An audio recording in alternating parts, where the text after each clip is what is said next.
análisis y le dicen tiene anemia. Pregunta, ¿ustedes entienden la anemia como una enfermedad? ¿Es un diagnóstico? ¿Qué creen ustedes? ¿La anemia es un diagnóstico? ¿Le dan el diagnóstico anemia?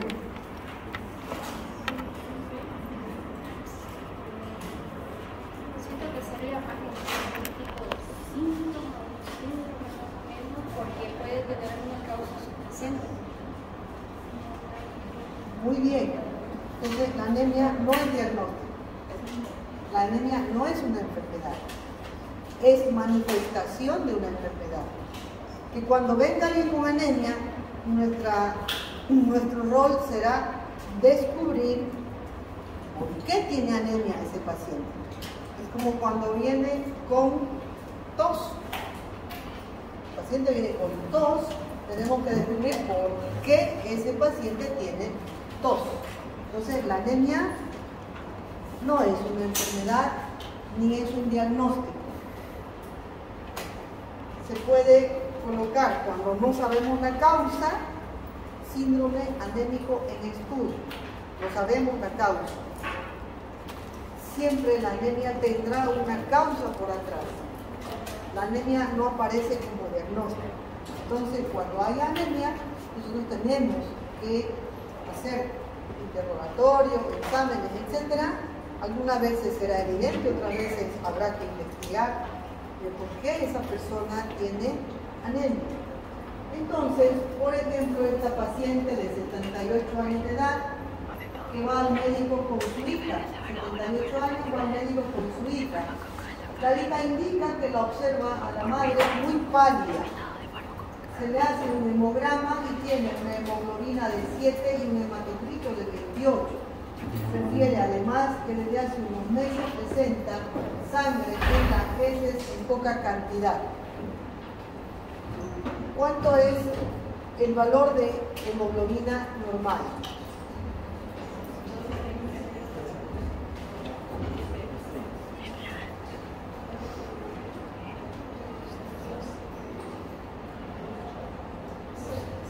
Entonces yo les puedo decir que esta señora no tiene anemia.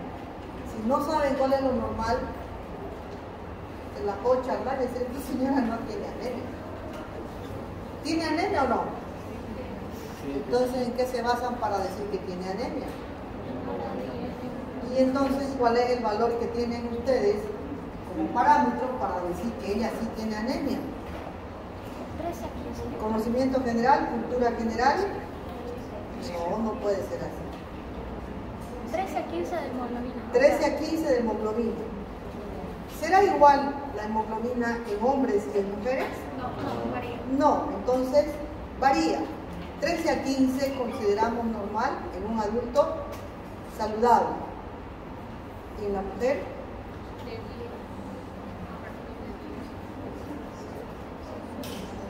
Uno menos, de 12 a 14. De 12 a 14. Entonces, conociendo eso, partamos de ese conocimiento para poder decir que esta señora tiene la mitad de lo que debería tener. Quiere decir que realmente tiene anemia. Pero además podemos deducir por el interrogatorio por qué tiene anemia esta paciente. ¿Por qué creen que tiene anemia? Porque hace meses viene sangrando. Hace meses viene sangrando. 78 años, sangre en las heces. ¿Qué es lo primero que se nos ocurre?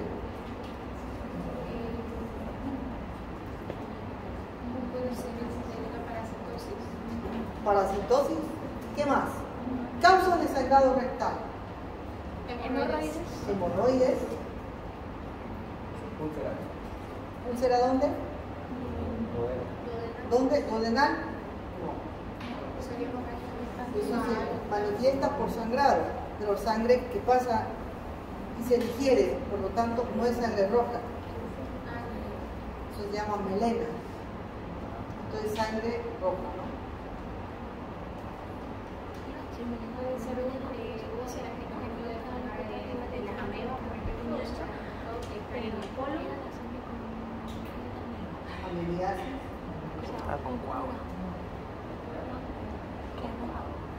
¿Cuál creen que es la causa más frecuente de sangrado rectal en una persona de 78 años? ¿Parasitosis será? No. ¿Qué más dijeron? ¿Hemorroide? ¿Hemorroide será? Sí, es una causa frecuente de sangrado. Pero no es un sangrado con las heces. Es un sangrado al final de la deposición. Ya no es con las heces. Tiene la deposición y luego viene el sangrado. Gotitas de sangre. Diferente. Ese es con sangre. La causa más frecuente de que una persona de 68 años presente anemia y sangre en la heces es el cáncer de colon. Cáncer de colon. Otra, esta paciente de 35 años llega a la emergencia por presentar hematemesis.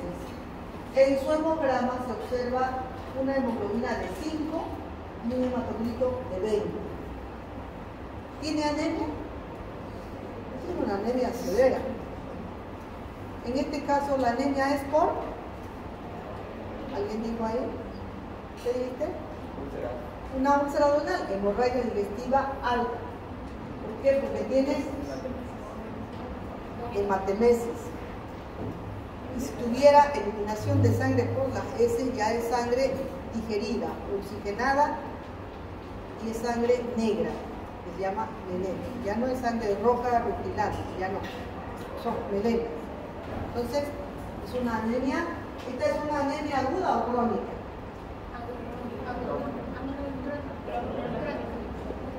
¿Y esta es una anemia aguda?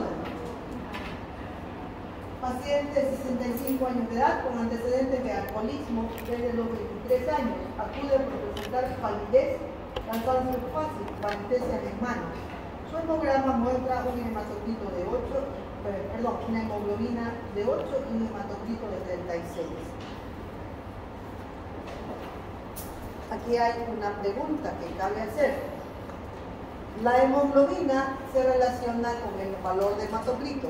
Casi siempre multiplicamos por 4. ¿Sí? La hemoglobina es la concentración de hemoglobina. El hematocrito es el volumen corpuscular que está dado por la masa eritrocitaria. ¿Sí? Entendemos que si hay disminución de hemoglobina, también habrá disminución del glóbulo del hematocrito, ¿no es cierto? Es lógico. Disminuye la hemoglobina, disminuye el hematocrito. Disminuye la hemoglobina, disminuye el hematocrito. Pero aquí, oh sorpresa, tenemos disminuye la hemoglobina, pero tiene un hematocrito normal. ¿Es anemia?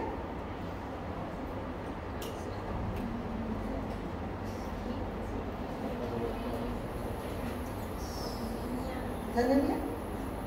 ¿Sí? Sí. ¿Y entonces qué ha pasado con el hematocrito?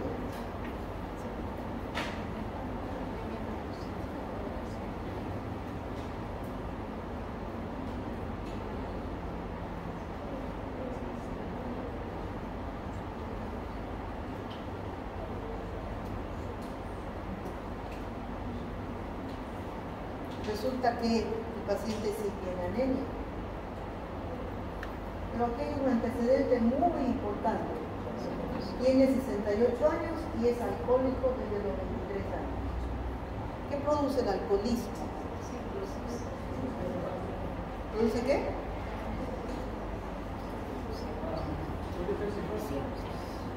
¿Alguien habló?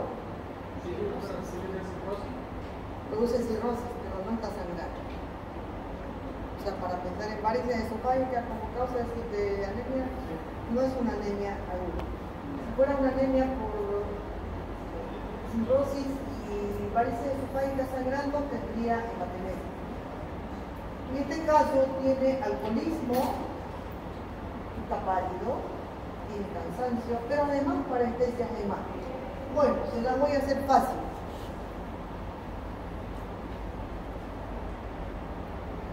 ¿Qué elementos son necesarios para formar hemoglobina? Hierro, ¿Qué más?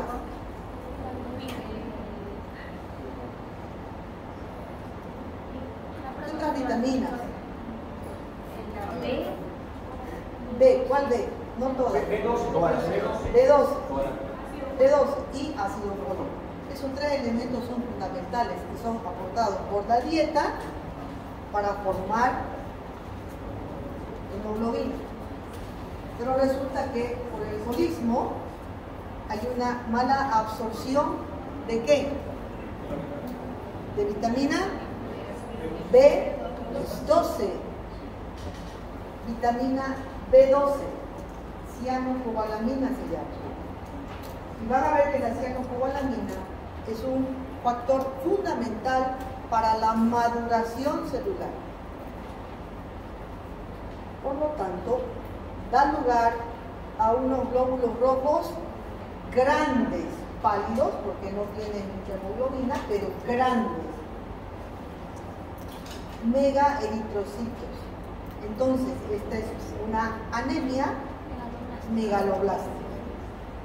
Por eso tiene masa eritrocitaria, pero poca hemoglobina. Bueno, son ejemplos de pacientes cuyo síntoma o motivo de consulta es anemia. Y entonces vamos a ver que la sangre no es un tejido estático y se lo considera como un tejido que está formado por muchas células. La célula, entonces, la sangre entonces está formado por líquido y por sólido. El líquido es el plasma y lo sólido es la masa celular que tiene, que no son más que tres tipos de células: glóbulos rojos, glóbulos blancos y plaquetas. Entonces, en la sangre vamos a ver que circulan embebidos en un líquido que conocemos como plasma, esta masa celular que en gran medida está conformado por lo que conocemos como los glóbulos rojos. En el plasma tenemos proteínas, agua, sales. Más de la mitad del cuerpo está constituida por plasma. Y la parte sólida está constituida entonces por esos tres tipos celulares. ¿Qué contiene el plasma? El plasma es esto que conocen, lo ven ustedes cómo es el plasma, es de color amarillento, transporta nutrientes, porque está cargado de proteínas, transporta sustancias de desecho, como la urea, la creatinina, el amonio, y que son eliminados por el riñón, transporta hormonas, permite el intercambio de mensajeros, miren la importante función que tiene, ¿no?, la sangre, facilita el intercambio de calor y participa en el equilibrio hidroelectrolítico y el equilibrio ácido-básico. ¿Dónde se forman los glóbulos rojos? En la médula de los huesos largos. Ahí hay una gran irrigación y es un tejido poroso que está lleno de orificios o canales donde están madurando las células. Es un tejido donde se forman y maduran las células. Y una vez maduras, salen hacia la circulación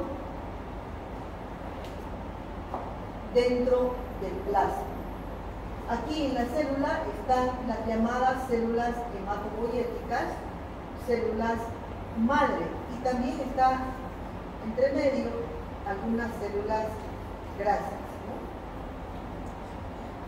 Para que recuerden, existe una célula madre pluripotencial que da lugar a dos estirpes celulares, la serie linfoide y la serie mieloide. Los glóbulos rojos provienen de las células mielocíticas, de los precursores o progenitores mieloides. De ahí provienen los eritrocitos. y estas células tienen un proceso de maduración. Cada segundo nuestra médula libera a la sangre aproximadamente, produce 2 millones de glóbulos rojos. Todo el tiempo está en actividad intensa nuestra médula ósea. Pero los glóbulos rojos necesitan un proceso de maduración. Nacen como células grandes y nucleadas que se llaman hemocitoblastas. El hemocitoblasto se transforma en proeritroblasto, luego en eritroblasto, normoblasto, pierde el núcleo y se convierte en reticulocito. Aproximadamente tenemos en la sangre de 0,5 a 1% de reticulocitos, es decir, glóbulos rojos muy jóvenes que han logrado escapar a la sangre periférica, están circulando. Es normal encontrar de 0,5 hasta 1%. Más de 1% no es normal. Y luego, ya en sangre periférica, encontramos los eritrocitos. Este es el proceso de maduración desde el hemocitoblasto hasta el eritrocito. Hasta los reticulocitos están dentro de la médula ósea. 0,5, 1% de reticulocitos se pueden encontrar en sangre periférica. El resto solo encontramos glóbulos rojos. Pero como todo nuestro organismo funciona en base a retroalimentación y a órdenes, la médula ósea puede producir mayor cantidad o menor cantidad dependiendo de los requerimientos. Esos requerimientos van a depender de diferentes factores que van a ir a ser detectados fundamentalmente a nivel renal por las células yuxtaglomerulares productoras de una hormona. Esa hormona se llama eritropoyetina. Entonces, ¿quién regula la producción de glóbulos rojos? Es la concentración de eritropoyetina. ¿Cómo es que se produce mayor o menor cantidad de eritropoyetina a nivel renal? A nivel renal, que tiene receptores de ¿qué? Receptores de volumen y receptores de oxígeno. Cuando disminuye el volumen, cuando disminuye el oxígeno, hay mayor secreción de eritropoyetina y viceversa. Mecanismo de retroalimentación negativa. Entonces, esta eritropoyetina es la hormona que regula la producción de glóbulos rojos en la médula. Entonces, esta eritropoiesis está regulada ¿por qué? Por los niveles de oxihemoglobina y por el nivel de oxígeno que reciben los tejidos, lo que les explicaba. Una disminución de oxígeno incrementa la secreción de eritropoyetina. Un aumento del oxígeno disminuye la secreción de eritropoyetina. ¿Por qué? Porque existen sensores de oxígeno.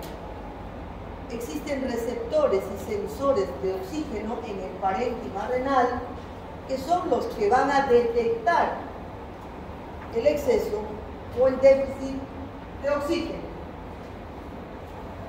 La cantidad de eritropoyetina circulante en una persona normal es de 18 miliunidades por mililitro, determinada por radioinmunoensayo en sangre.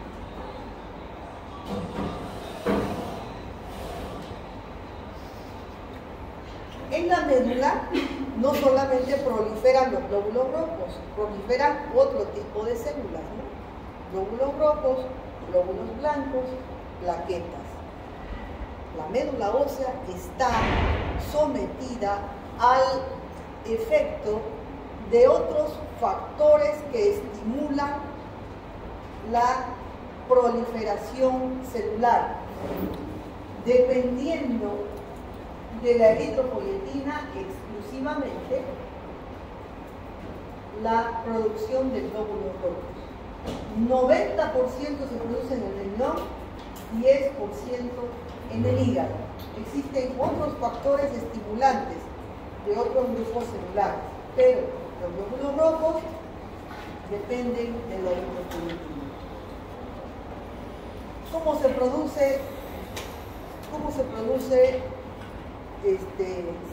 la masa eritrocital?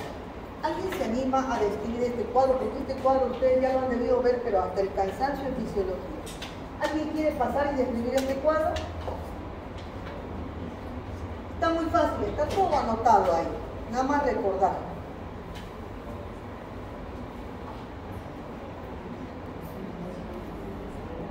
A ver, ¿quién se anima?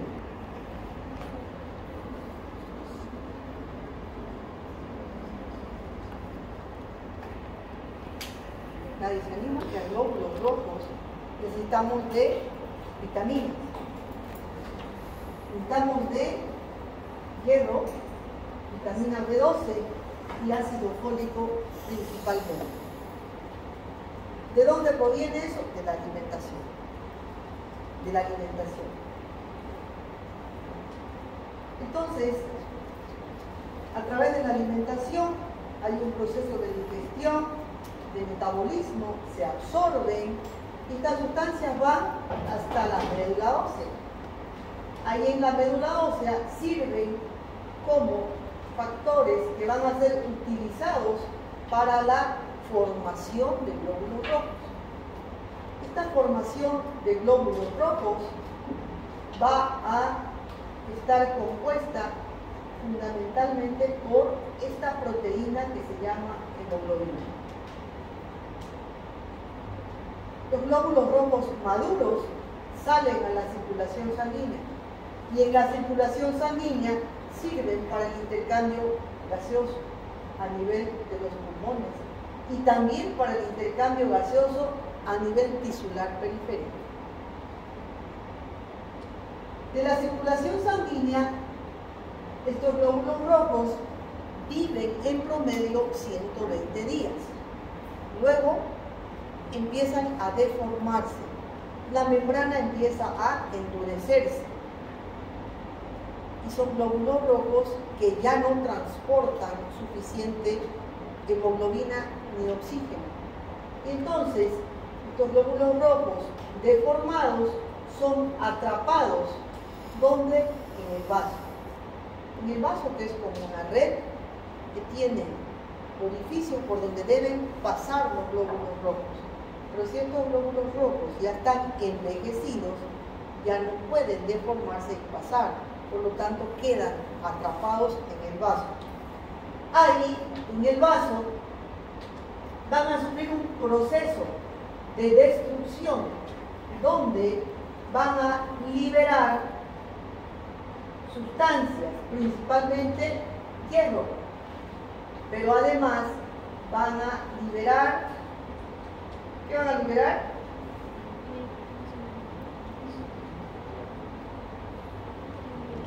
La hemoglobina está formada por dos partes, una parte que se llama hemo y la otra parte que se llama la globina. ¿De cuál proviene la bilirrubina?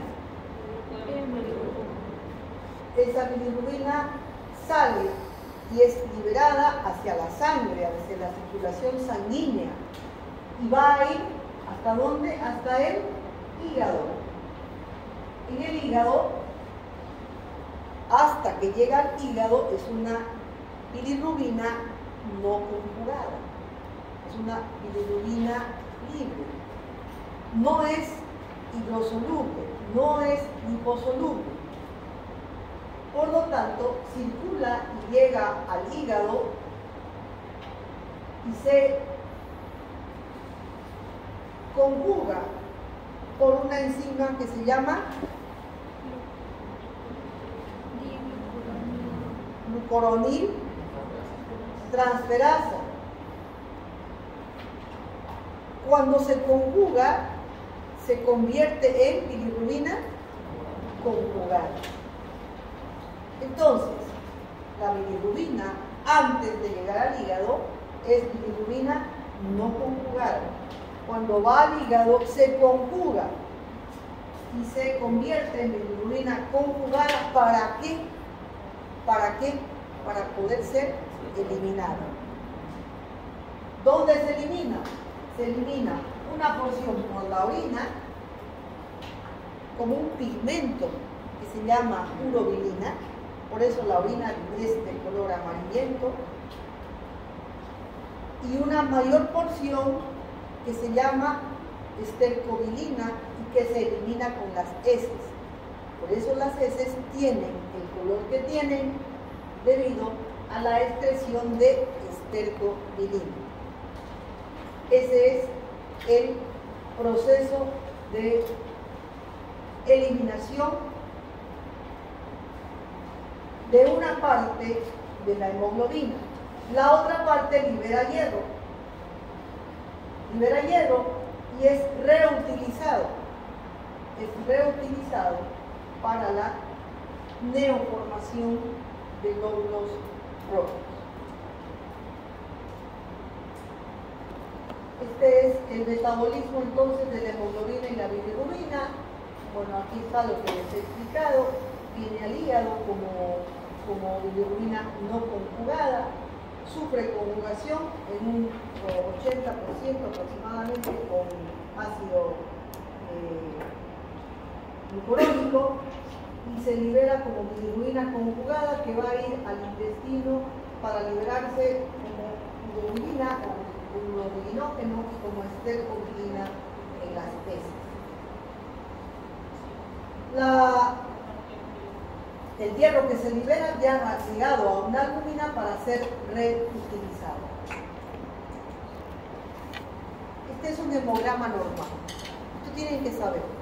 Entonces, deben conocer o recordar más bien, porque no sé que esto lo han revisado. Estos son los componentes fundamentales de un hemograma. Los glóbulos rojos en el hombre, 4.5, así millones, en la mujer 4 a 4.5. El hematocrito entre 42 y 52 en el hombre, en la mujer 37 a 48, la hemoglobina en el hombre de 13 a 18, la hemoglobina en la mujer de 12 a 16, volumen corpuscular medio de 27 a 32, concentración de hemoglobina corpuscular media y volumen corpuscular medio. Estos últimos valores, ¿qué nos indican?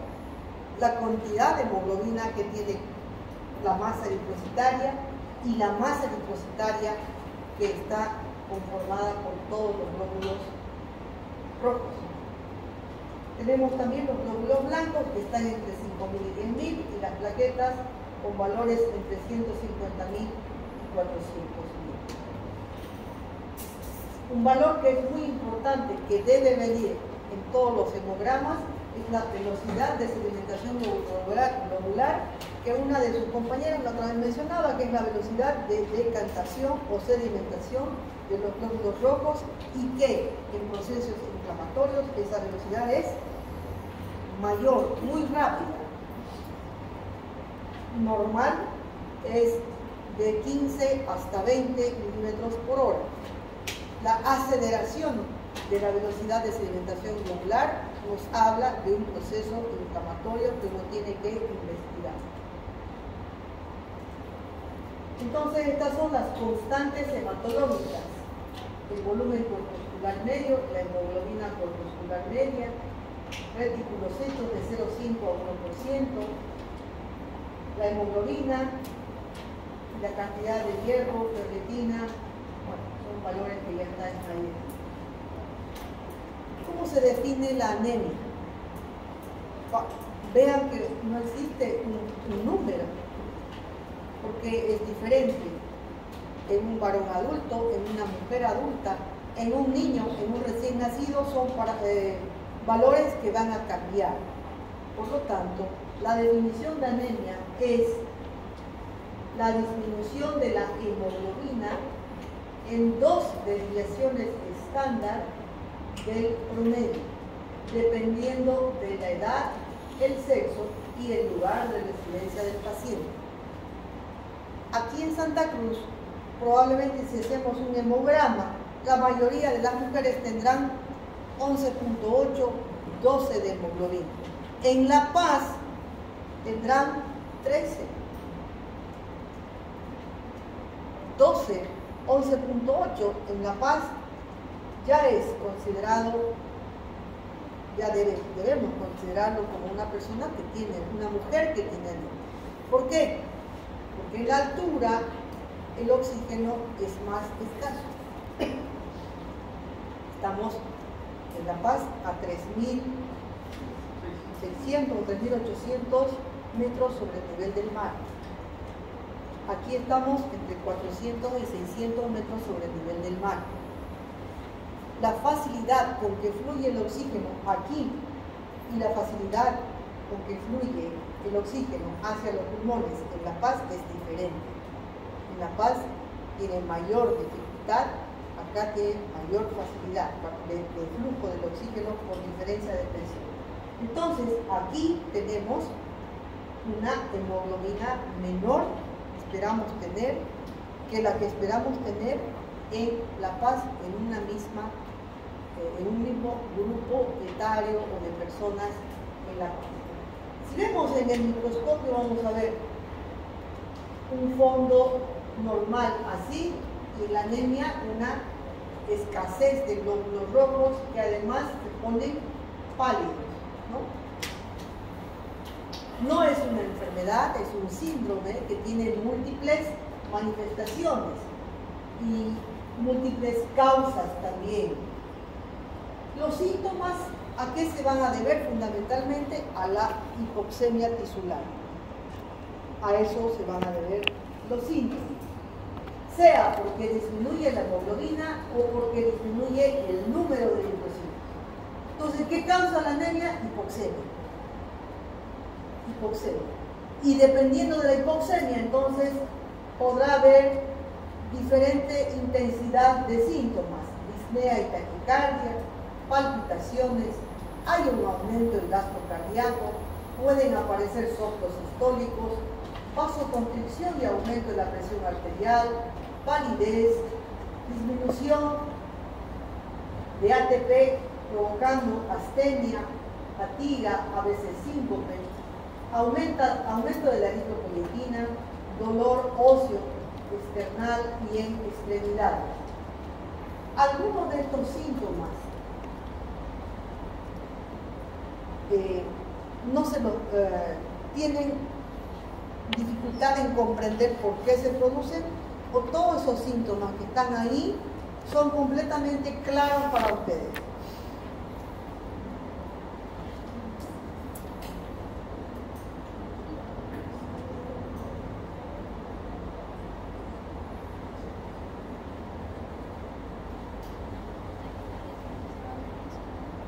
¿Entiende mi pregunta?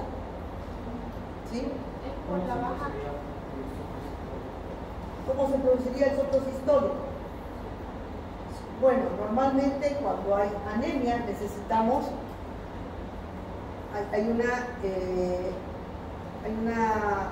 hay un estímulo que nos indica que necesitamos más sangre a nivel periférico, más oxígeno a nivel periférico. Entonces hay una respuesta que hace que el corazón aumente la frecuencia cardíaca.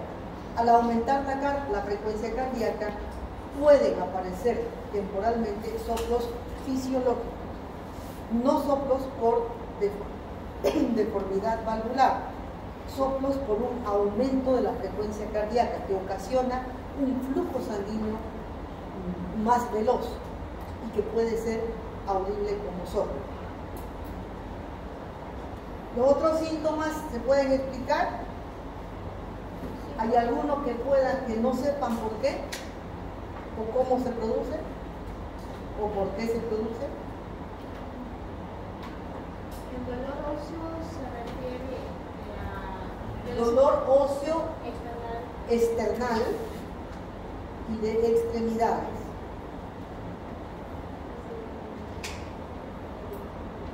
¿Por qué? Aparte de que no hay mucho oxígeno, también puede ser porque no se están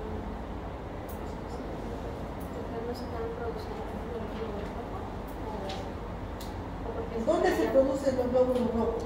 en la médula ósea. ¿De qué huesos? De los huesos largos y en el esternón. Si no hay glóbulos rojos, hay una gran secreción de eritropoyetina que va a estimular la médula ósea. Entonces la médula ósea se va a hipertrofiar y la médula ósea tiene terminaciones nerviosas del dolor. Por lo tanto, el paciente va a tener dolor porque su médula ósea está hipertrofiada, está como comprimiendo la diáfisis de los huesos.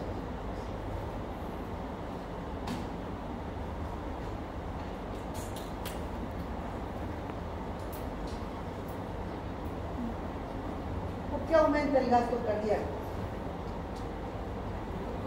Necesitamos oxígeno, se necesita irrigar la zona y por ende tiene que aumentar el flujo sanguíneo. Es un mecanismo de retroalimentación negativo, ¿no? Hay hipoxemia y hay un estímulo que dice necesitamos más sangre, más volumen, más oxígeno y por lo tanto el corazón aumenta la frecuencia cardíaca. ¿Por qué se produce vasoconstricción y aumento de la presión arterial? Vasoconstricción para aumentar la resistencia vascular periférica y así aumentar la presión arterial y simplemente la llegada de sangre con oxígeno a todos los tejidos. ¿Entienden todo? ¿Sí? Muy bien.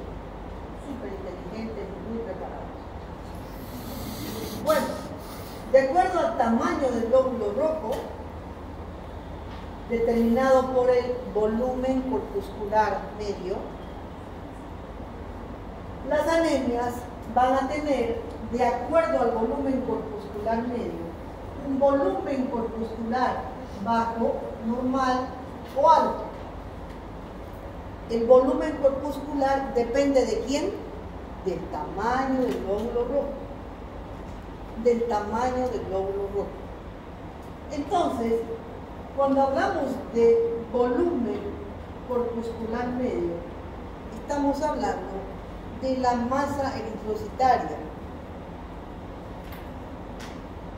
Cuando esa masa eritrocitaria está bajita, en el hemograma, cuando encontramos masa eritrocitaria baja, volumen corpuscular medio bajo, tenemos estas causas para pensar, pero principalmente ¿cuál es la que necesito que se acuerden en la anemia por déficit de hierro? Y cuando hablamos de volumen corpuscular medio, hablamos de anemia microcítica. Microcítica. Glóbulos rojos pequeñitos.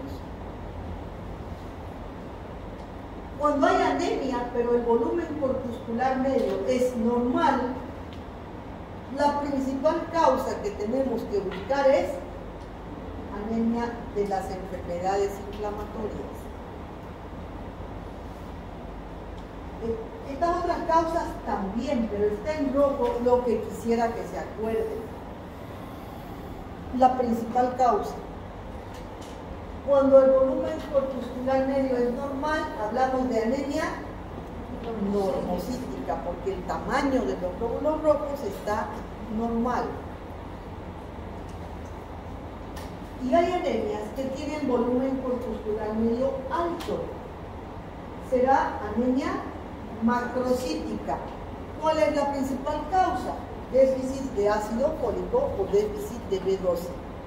Como habíamos presentado en el tercer paciente, que era alcohólico y que pues, el alcohólico no absorbe vitamina B12, ¿no?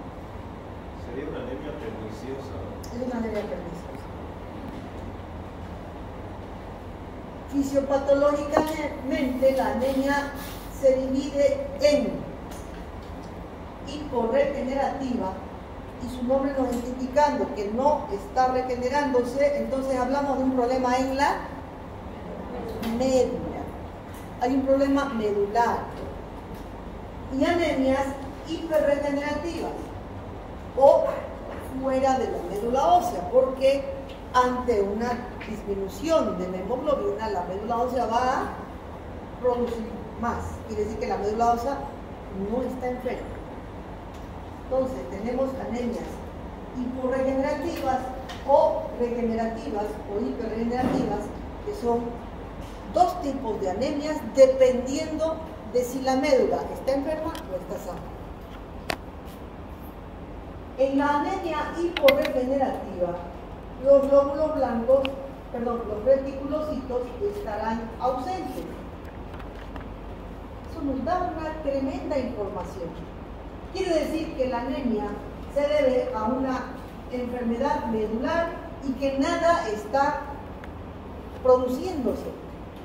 Si no hay producción, no hay eritroblastos y no hay lo que encontramos 0,5 a 1% en la médula, como que la demostración de que la médula está activa produciendo. ¿Sí me entienden? Por lo tanto, los reticulocitos estarán ausentes, menor al 1%, menor al 0,5%.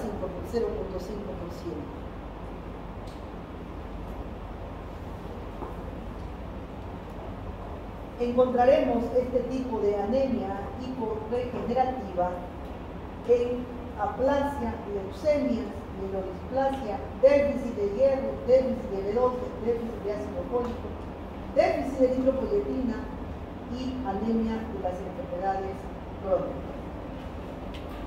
La anemia hiperregenerativa o regenerativa encontraremos característicamente una médula normal, por lo tanto, reticulocitos normales, y encontraremos esta clasificación, en esta clasificación, anemia por pérdida de sangre, anemia aguda, o por hemólisis. Hemólisis es la ruptura de los glóbulos blancos. Ejemplo, anemia hemolítica autoinmune, paludismo. Vamos a hablar de las anemias hiporregenerativas. Bueno, la más frecuente, la anemia ferropénica. Las anemias hiporregenerativas, la anemia ferropénica, fíjense en el extendido de sangre. Este es un hemograma normal y este es un hemograma con anemia ferropénica. Glóbulos rojos chiquitos y pálidos al centro. Es la variante más frecuente, afecta un 2,5% de personas, llega hasta un 10% en mujeres en edad fértil. Se previene durante el crecimiento, el mayor requerimiento de hierro, y el embarazo se previene con un mayor aporte de hierro en la dieta o suplementos de hierro. Esta anemia ferropénica es la disminución de glóbulos rojos en sangre debido a una escasez de hierro. La médula no forma porque no tiene suficiente hierro. Como saben, el hierro forma parte de la hemoglobina, es transportado por una proteína en la sangre.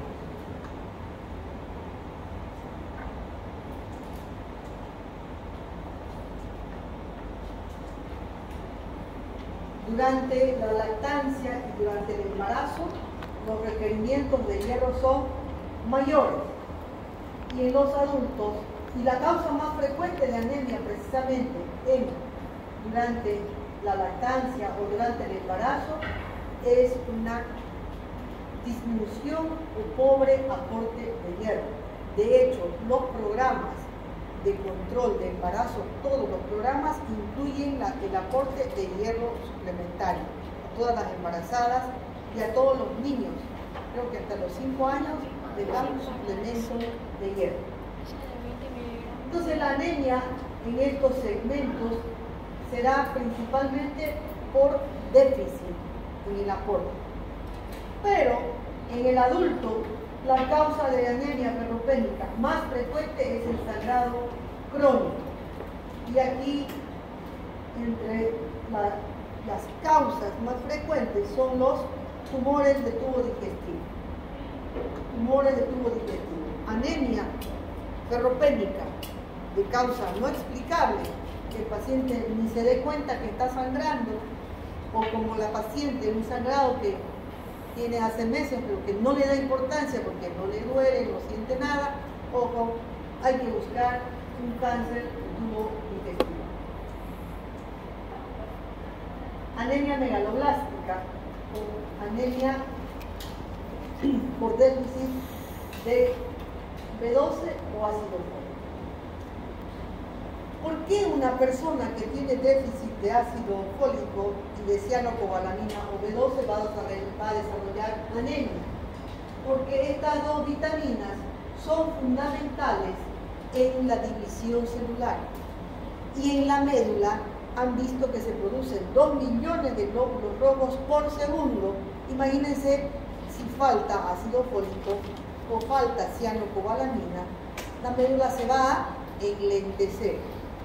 No va a formar glóbulos rojos en la suficiente cantidad que nosotros necesitamos.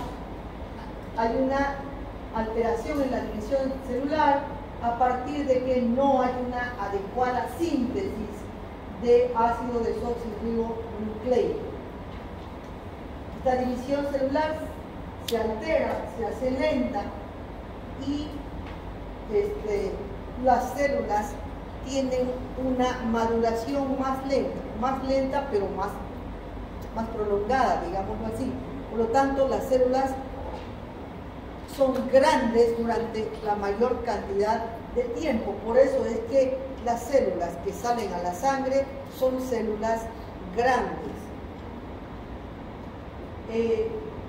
Por eso es que existe entonces una eritropoiesis ineficaz.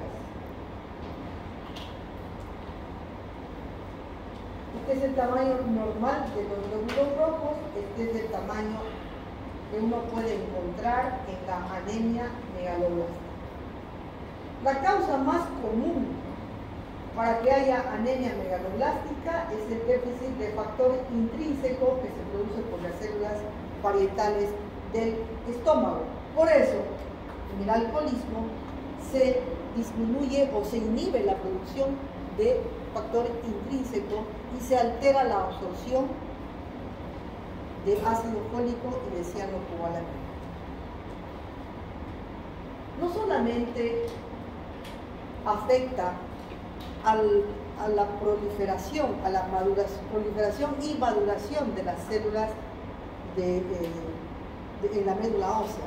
Todas las células de nuestro cuerpo tienen necesidad de ácido fólico y de cianocobalamina, principalmente células donde hay alta replicación, alta proliferación, entre ellas las células de la médula, pero también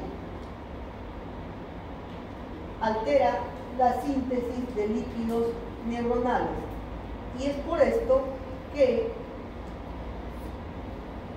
la B12, que se encuentra en diferentes productos de la alimentación,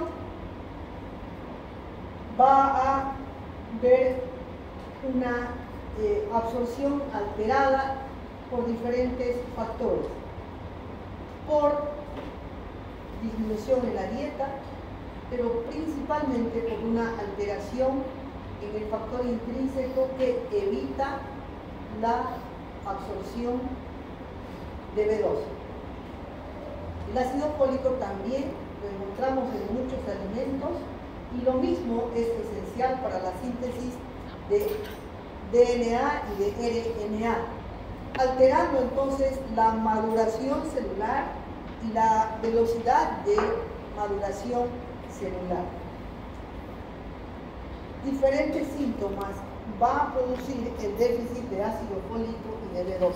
Principalmente el déficit de B12 se relaciona con síntomas como anemia, anemia perniciosa, anemia megaloblástica también se llama, que va a producir palidez, astenia, taquicardia, soplo, síntomas de anemia, que hemos visto que son síntomas clásicos de una anemia.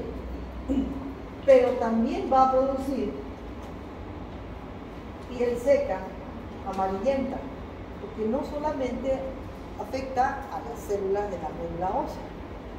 Piel seca, amarillenta, ictericia leve, glositis, que es una lengua roja, inflamada, atrofiada, lisa, brillante, donde se pierden las papilas gustativas, ulceraciones, trastornos en el gusto, diarrea, dispepsia. A todos estos síntomas se asocian síntomas neurológicos, porque hemos dicho que afecta la síntesis de líquidos de las neuronas. Entonces el paciente con anemia megaloblástica no solamente va a tener anemia y sus síntomas asociados, sino va a tener síntomas neurológicos. De hecho, cuando les mostraba el tercer paciente, decía parestesia, síntomas neurológicos. Y vean que dentro de las manifestaciones por déficit de B12 hay lo que se llama inclusive locura megaloblástica, ¿no? La locura megaloblástica son los síntomas neurológicos por déficit de B12. Van a haber entonces manifestaciones neurológicas y psiquiátricas como parestesias, disminución de la sensibilidad superficial y profunda, inestabilidad en la marcha, incoordinación, signo de Romberg positivo, pérdida de la fuerza muscular, hiperreflexia, espasticidad, clonus, Babinski bilateral, irritabilidad, olvidos, demencia y hasta psicosis. En un paciente alcohólico, por ejemplo, que deja de beber, entra en una etapa de privación por el alcohol y puede entrar en una etapa que se llama delirium tremens, que es la etapa en la que al segundo o tercer día deja de consumir alcohol y entra en un cuadro psicótico. Ese cuadro psicótico no solo depende de la abstinencia al alcohol, sino también seguramente depende del déficit de B12. Por lo tanto, al paciente habrá que darle tranquilizantes, etcétera, lo que se le da al paciente que está con delirium tremens, pero también habrá que darle altas dosis de vitamina B12. Triada clásica del déficit de B12 es palidez flavínica, glositis y parestesia. Una palidez amarillenta, glositis, inflamación de la lengua, y parestesia. Anemia megaloblástica.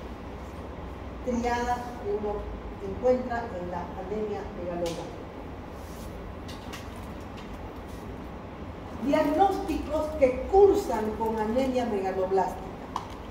Desnutrición severa, ¿no? Deficiencia grave, mala absorción, cualquier enfermedad que produzca mala absorción intestinal, anemia perniciosa por gastritis atrófica autoinmune, gastrectomía, cirugías bariátricas, alteraciones en la absorción, transporte o metabolismo del B12 por alteraciones del factor intrínseco, medicamentos que anulen secreciones gástricas, abuso de antiácidos, metformina, pancreatitis y los que hacen una dieta estrictamente vegetariana.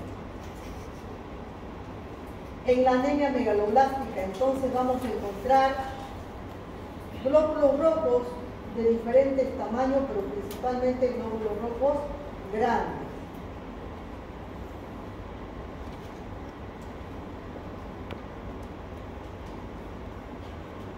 Anemia de las enfermedades crónicas.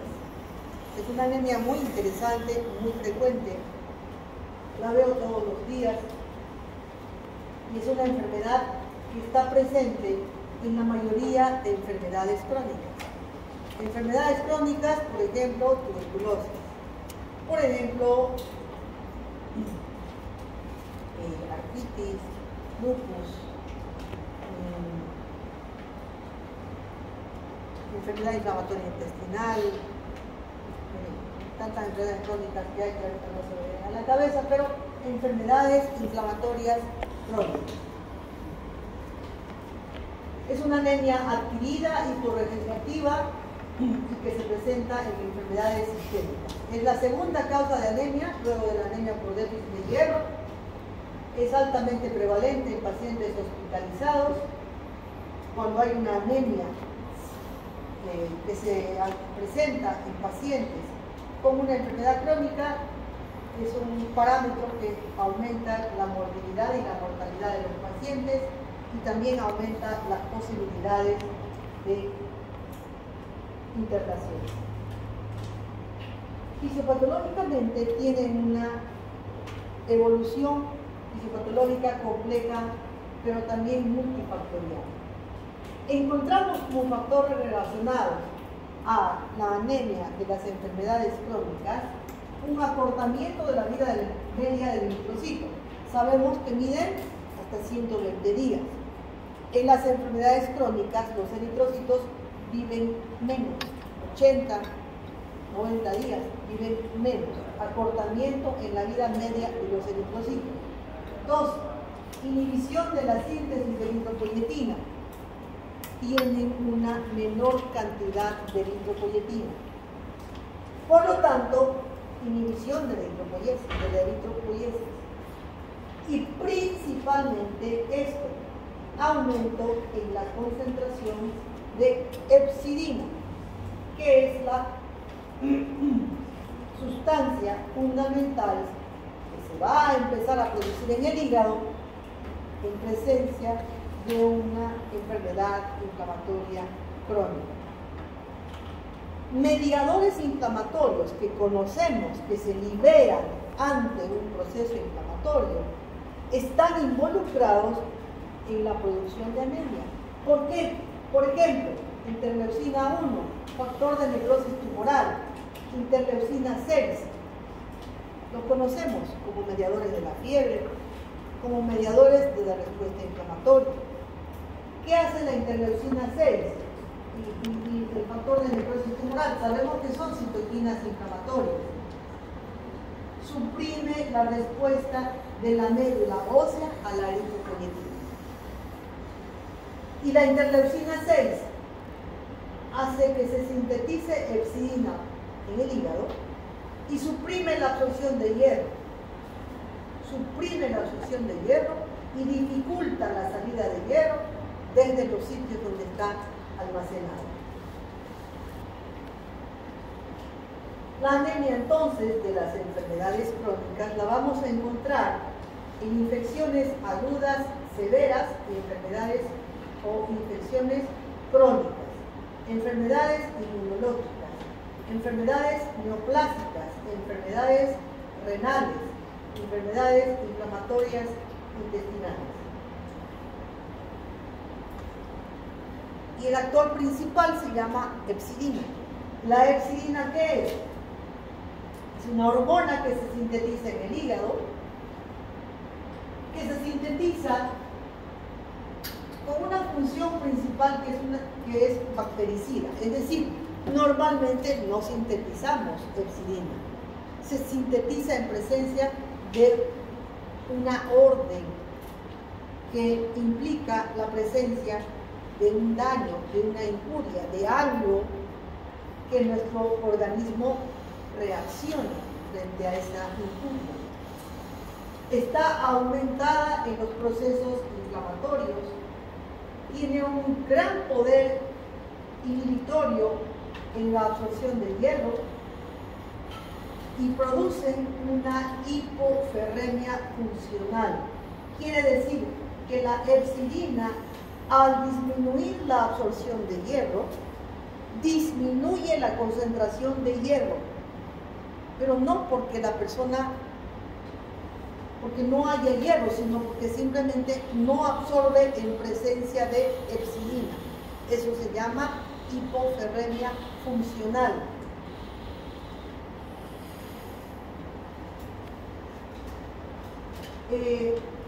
¿Cómo va a estar el laboratorio en estos pacientes? Vamos a pedir un hemograma, vamos a encontrar una anemia con una distribución de hemoglobina de leve a moderada y va a ser una anemia normocrónica normocítica. Es una anemia hiporregenerativa donde encontramos reticulocitos bajos. Otro tipo de anemia es la anemia aplásica. Cuando hablamos de aplasia significa que deja de producirse. No hay producción. Entonces cuando hablamos de anemia aplásica hablamos de aquella anemia en la cual no se producen glóbulos rojos. Esta anemia aplásica es un trastorno a nivel de la célula hematopoyética, célula madre hematopoyética, que da lugar no solamente a la pérdida o ausencia en la producción de glóbulos rojos, sino además glóbulos blancos y plaquetas. No solamente no se producen glóbulos rojos, no se producen las otras estirpes celulares. Por lo tanto, el paciente tendrá anemia, trombocitopenia y leucopenia. Se puede presentar en diferentes circunstancias, puede ser transitoria o puede ser definitiva y rápidamente determinar la muerte del paciente. La mayoría de las veces es idiopática, no se sabe por qué la médula simplemente deja de producir, pero podemos encontrar asociación con algunos productos químicos como el benceno, el arsénico, por radiación en aquellos pacientes que han sido irradiados por algún problema neoplásico, por fármacos como antibióticos, antiinflamatorios, anticonvulsivantes, diuréticos, sales de oro, penicilina, quinaquina, etcétera, medicamentos o fármacos que son muchos de uso común y que por sensibilidad particular de una persona afectan la médula, afectan la célula madre pluripotencial que deja de producir células en la sangre, es decir, la fábrica deja de producir. También virus, el virus de Epstein-Barr, el citomegalovirus, algunas hepatitis, y como ven las causas pueden ser múltiples, por lo tanto el mecanismo por el cual la médula se detiene no está claro. Sin embargo, en la mayoría de los casos hay un evento autoinmune. Hay algo que ingresa, alguna proteína, que a nivel de la médula es reconocida como extraña y que la médula es invadida y sometida a una respuesta inflamatoria que deja un proceso temporalmente paralizada a la médula o definitivamente paralizada. Esta enfermedad tiene un inicio insidioso. La persona no se da cuenta que ha sucedido eso, ¿no? Puede haber tenido una virosis o puede haber tomado un medicamento y la médula poco a poco deja o se va deteniendo poco a poco y a menudo en semanas o meses después de la exposición a algún evento empieza a haber palidez,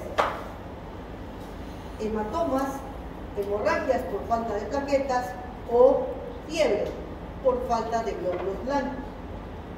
No solamente entonces hay anemia, sino que hay trombocitopenia y leucopenia que puede llegar al extremo de no existir ningún glóbulo blanco, lo que se llama agranulocitosis.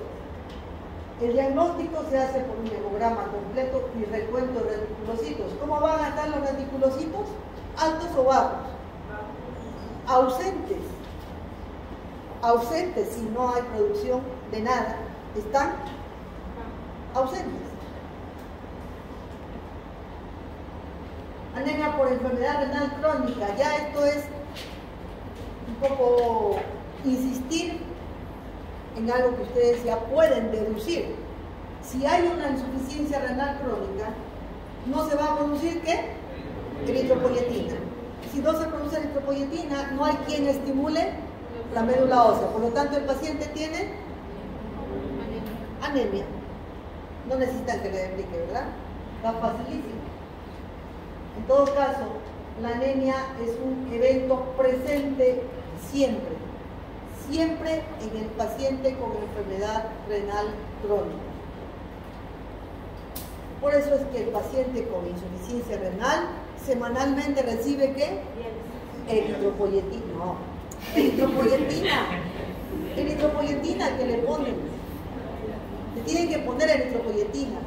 Hay eritropoyetina sintética.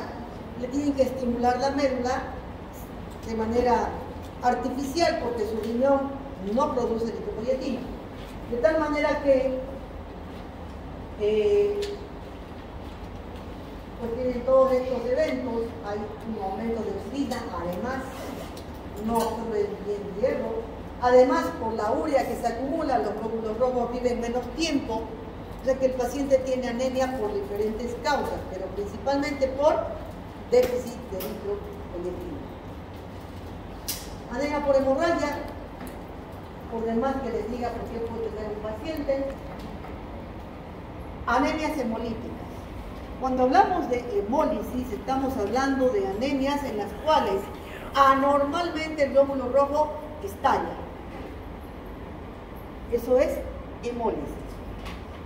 Las hemólisis, para dividirlo muy fácilmente, pueden ser por el propio eritrocito que está enfermo,